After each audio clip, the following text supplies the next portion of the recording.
When the beat drops, you know exactly what time it is. We are jacked up today because we finally get to watch a football game inside Raymond James Stadium. Alongside me, running the halfback option, as always, my man, David Schiele. We have a packed show talking about the Packers. How are the Bucs going to overcome the loss of Mike Evans for the day? Why does Aaron Rodgers stink inside the Sunshine State? And what does a brother got to do to get some of the outfits that these players are wearing? I don't know, but you got to sign me up as well. Let's have some fun, baby. As always, we begin our show with the 10 and 10, the 10 things you need to know before watching the Bucs in action at 425.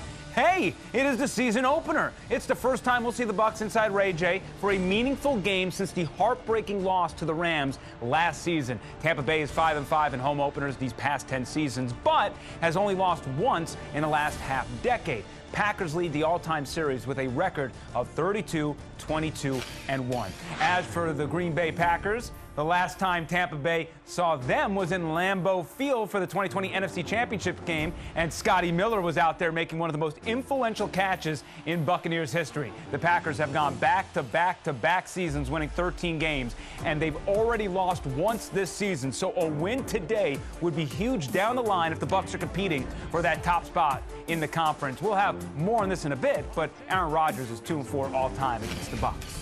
Yeah, and Rodgers used to have a guy named Devontae Adams, and they were still losing with him. I guess I really can't talk because the Bucs are without Mike Evans today. He is serving a one-game suspension after going Hulk Hogan on Marshawn Lattimore in New Orleans. We all know what happened by this point in the week, but without Mike Evans, the GOAT is put in a very compromising position with limited weapons around him, which brings us to our Locked On Bucs podcast burning question of the week. As always, James Yarko joining us. And James, the Bucs offense has gone 3 and out in 42% of their possessions. Tom Brady has yet to throw for 215 yards. How can this team get the aerial attack moving with so much debauchery on that side of the ball? You need to be able to be creative, and that lies on the shoulders of Byron Leftwich. He needs to create opportunities for his receivers to catch the ball in space and pick up yards after catch. Russell Gage's usage has been extremely frustrating with the very short passing targets that he has gotten within 5 yards of the line of scrimmage. But a lot of this is going to be predicated on establishing the run and then being able to capitalize off play action. Even if the run game isn't working like we saw against the New Orleans Saints, the threat of the run will help keep this Packers defense a little bit more honest and open up some opportunities for the wide receivers to go out there and make plays. We saw Scotty Miller get 8 targets against the New Orleans Saints, the most on the team, but he was only able to bring in 3 receptions. Byron Leftwich has to be able to find a way to create openings for these wide receivers over the middle of the field to give a quick outlet to Tom Brady and then open up some space for these receivers to make plays with their legs rather than relying on the deep aerial attack that we've seen over the past couple of years. Thank you so much, James. So the saga continues between Evans and Lattimore, but leave it to our friends at Smack Apparel to put this great photo on a t-shirt. Might be worth the $20 when the Saints come to Ray J in December. As for another issue in the Bayou, Bruce Arians in a little bit of trouble, given a warning by the league for standing on the sidelines. If it happens again, there will be some sort of punishment for BA and the Bucs. So, Evan, is this a thing or is this all cap? I'm going to say this. It was great to see BA out there, but it's like sort of a thing, but it's not a thing, right? Yeah. Look, New Orleans did not give him a place in the booth, and because of that, he had to be on the sideline. But you can't be in the white, BA. I know you're missing the head coaching, but you got to stay out of it. But so we all yell at pass interference calls. We all do. Whatever. You know what? Have fun, BA. Have fun. All right, but it was a great time when we had BA leading the charge, right? Life has changed for Tom Brady. He's been all sorts of pissed. This is the second straight game against the Saints. Brady has broken a Microsoft tablet in disgust. I don't blame him with all the drops happening. This was exactly the issue Tampa Bay dealt with in the playoffs last season. They built up depth in the offseason and have landed in the same exact problem after one game into the year. That's why Jason Light and company acted quickly to bring in 11-year veteran Cole Beasley. David, I forgot how productive this man has been, and a little confused he was still on the wire. How dare you forget?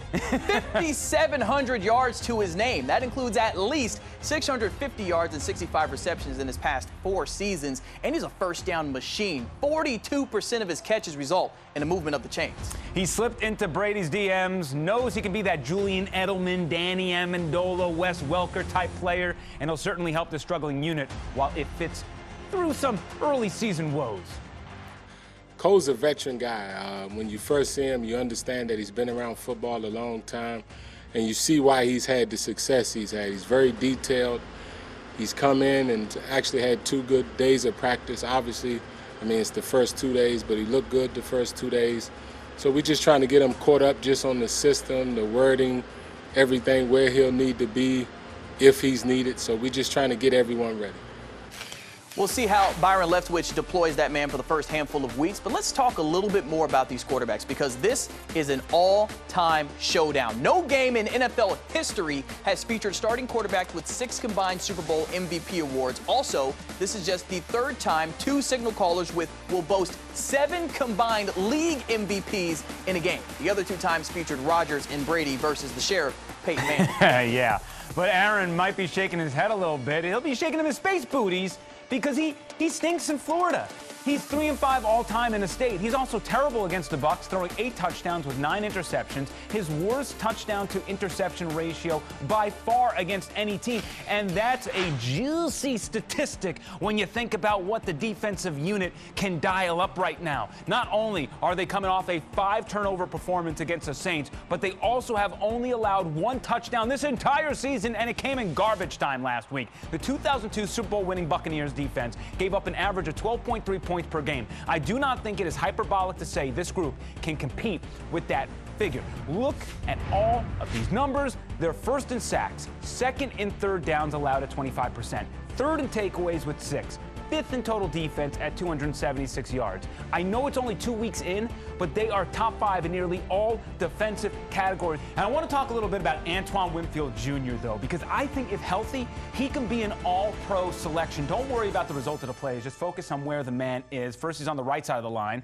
and drop him back into coverage. Now, look at him on the other side of the line.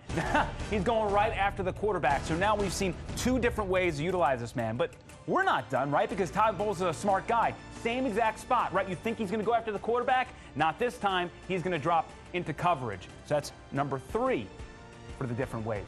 Similar position, now over man, and he'll play man-to-man. So we've seen him go after the quarterback. We've seen him drop into coverage. We've seen him play man-to-man. Let's see. Oh, he's not over there. He's a single high safety now. This guy is all over the field. Knowing where he is going to be the most important thing that Aaron Rodgers has to do, and he is the linchpin to Todd Bowles' success, David. Wow, reminds me of a certain safety that played at South Carolina State. At number 3, Winfield and company are going to have to worry less about interceptions and more about fumbles and stopping this run. Running backs Aaron Jones and A.J. Dillon have provided 54% of the production from this offense. And look, Green Bay ain't bragging about its receivers right now. The Packers are like a Big Ten football team. They'll run the ball, use quick slants, and work off the play action. But the Bucs have given up an average of 87 rushing yards in 2 games. But it will not help having Akeem Hicks on the sidelines. The first major injury for this Bucs defense, he'll be out for a month. Everyone else, sort of a short-term deal. Chris Godwin, Russell Gage, and Leonard Fournette are nursing their hamstrings. Julio Jones with the knee injury. And Donovan Smith has practiced with a thick brace on that elbow. The bumps and bruises have already started. These players never seem to show that pain when walking into the stadium. For the first time this season, we're bringing back Fashion Fits, the segment where we take a look at what these guys are rocking en route to the game. We're going to go back to last week, of course. This is cornerback Jamel Dean, and no wonder he had 2 picks. Wow. Look at this. I've never seen just like a T-shirt and the pants with the same print. That's pretty impressive.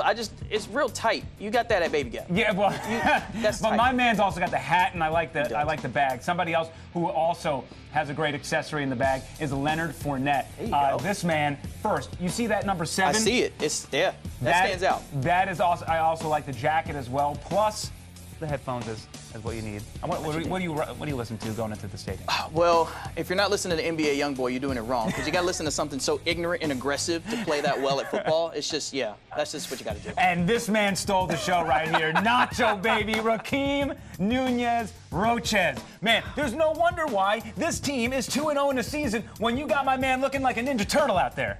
Someone need to call the Men in Black. That's an alien. That's an alien.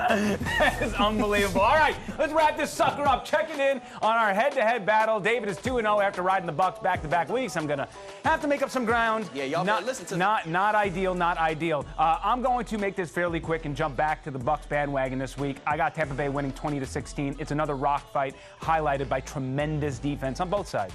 We've said this earlier. Aaron Rodgers not good in the state of Florida. That mixed with the Bucs defense equals bad news for the Packers. I got the Bucs winning 2013.